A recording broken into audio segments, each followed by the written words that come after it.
Welcome to the Mobile Home Park Mastery Podcast, where you will learn how to identify, evaluate, negotiate, perform due diligence on, finance, turn around, and operate mobile home parks. And now, here is your host, the fifth largest mobile home park owner in the United States, Frank Rolfe.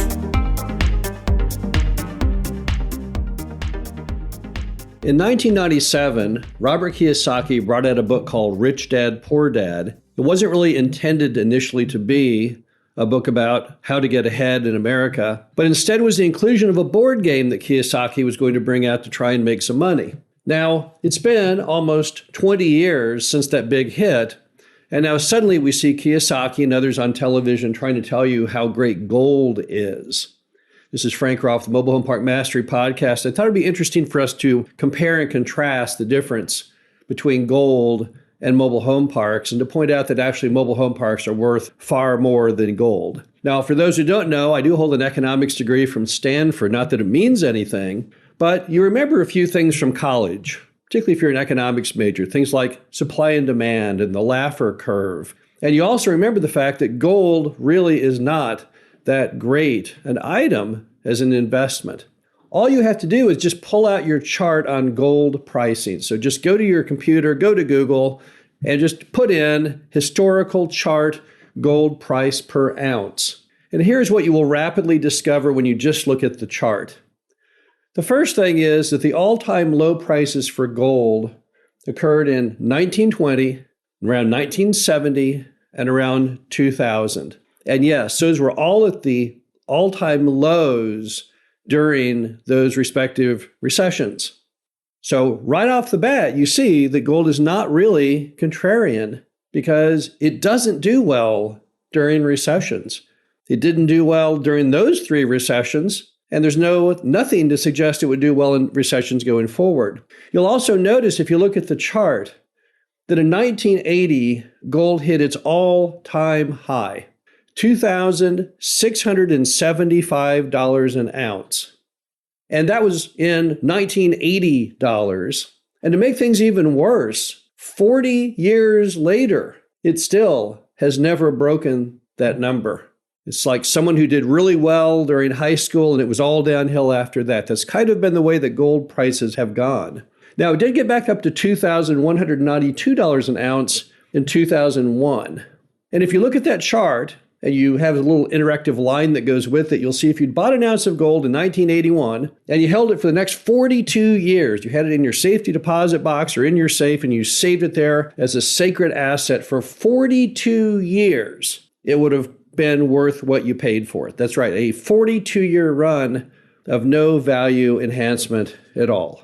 So what you see is that gold on that chart only really did anything impressive in two rounds of appreciation. One, the decade of 1970 to 1980, and the other, 2000 to 2010. But those periods were mostly build-ups to the bust, right? That's what that's all about. Because those basically, their heyday of gold, the best it's ever done, were during heyday periods in American history where the economy was running on all 8 cylinders and things were doing good. It was a boom time improvement, not a bust. Now, why is that? Why is gold not contrarian? What's the problem with gold? Well, the first thing is that gold obviously pays no dividends.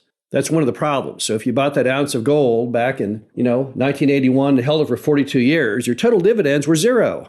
So in that way, it's kind of a tough investment to do well with unless you can buy low and sell high because it doesn't pay any dividends as you go. Also, it trades within a very narrow range. That range is about $400 an ounce to about $2,000 an ounce. So it seems to have a ceiling. It just never beats that.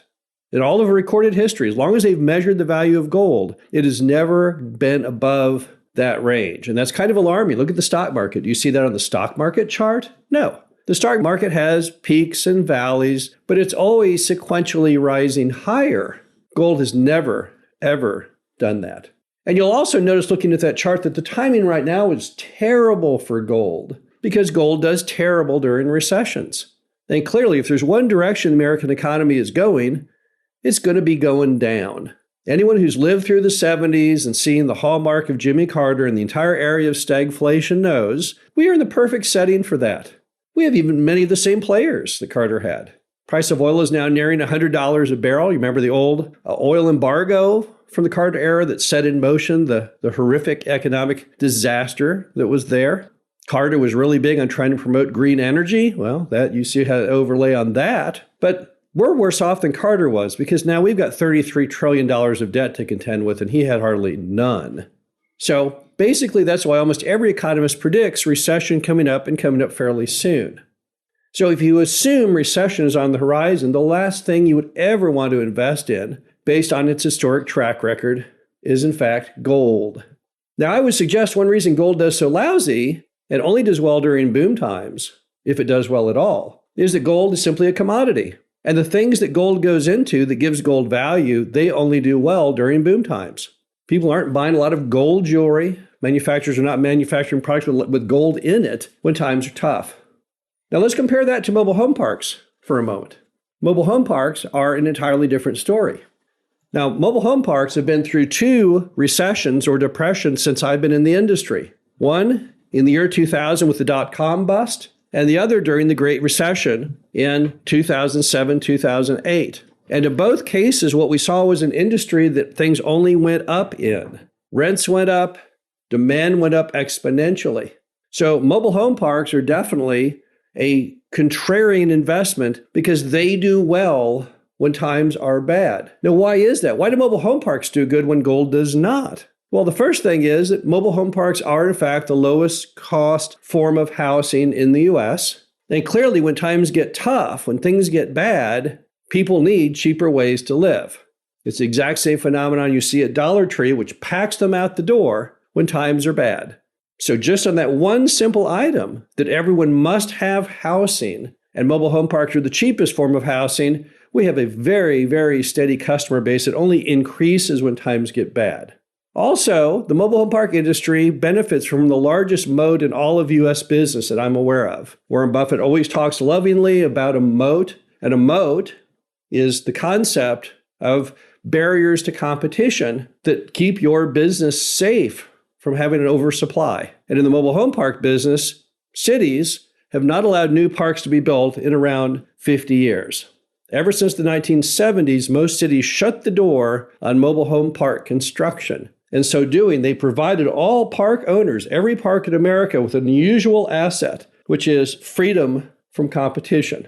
And what that means is, as people overdevelop in such industries as self-storage and destroy the thing, if you look at self-storage right now, nationally, rents are down roughly 10%, occupancy is down 10%. Why is that? Because they built way too much. They built billions of square feet of storage just over the last few years. Mobile home parks, you can't follow that same example because you can't build any more of them.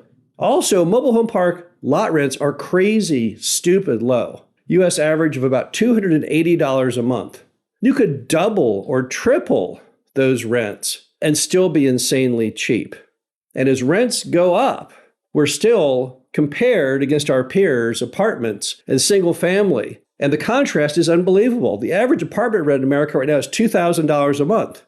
That's about 8 times more than the average lot rent in the United States. And the average single family home is $400,000. And the average used mobile home in a mobile home park you can buy for probably about $5,000. That price advantage is staggering. And that is why when times get tough, parks do better. Because as people cannot afford apartments and cannot afford single family, whether they're in them currently and have to move down a step, or they're just a new household trying to figure out where to live, that's always going to keep the demand for mobile home parks rising. Finally, mobile home parks do one thing that gold could never imagine doing, and that's pay a monthly dividend. Every month you take in your revenue, you pay out your expenses, and the net of those two is what you get to take home. And that's a very, very meaningful dividend. The bottom line to it all is that gold is not contrarian. Gold gets a lot of time on television these days. I see a lot of advertising spots trying to convince you that gold is the way to go. Gold will offer you safety in bad times. And it's not true. But don't take my word for it. Just look up the chart. It's right there on the internet. You know, the internet has brought us a lot of facts and figures and stats to what used to be a lot of myths and legends. And one of the biggest is just the price of gold. The bottom line is mobile home parks are and will always be a far, far better investment than gold. This is Frank Roth, Mobile Home Park Mastery Podcast. Hope you enjoyed this. Talk to you again soon. Thank you for listening to the Mobile Home Park Mastery Podcast. Be sure to visit us at mhpmastery.com to subscribe to the show, read our show transcriptions, and access all of our great information on mobile home park investing.